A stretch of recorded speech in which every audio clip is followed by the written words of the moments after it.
কি হলো গো? কোথায়? এদিকে উপরে আয়, উপরে আয়। তোকে নিয়ে একটু এদিকে।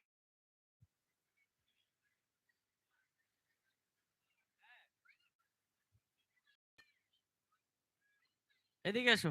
এই তোর নাম কি রে? মোল্লা। কি বললা? ওয়াসিম মোল্লা। আচ্ছা, দুনিয়ায় এত কঠিন কাজ থাকতে এই ঠান্ডার সময় তুই কিভাবে বললি যে গা ধোয়া সব থেকে কষ্টের কাজ? হ্যাঁ? ঠান্ডা লাগে। তার মানে মনে হচ্ছে 10 দিন গা ধোয়নি, তাই তো নাকি? মনে হয় 10 দিন 12 দিন গা ধোয় না। তো যা ওখানে গিয়ে বস, কালকে তোর মাথায় এত বুদ্ধি আল্লাহ কে দিল গো?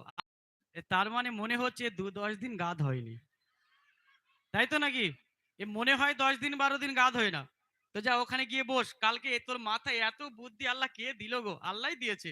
তো যা, খুব ভালো একটা প্রশ্নের উত্তর দিয়েছে, যা ওখানে গিয়ে বস আর 10 টাকা নিয়ে খাবার খাবি, হ্যাঁ?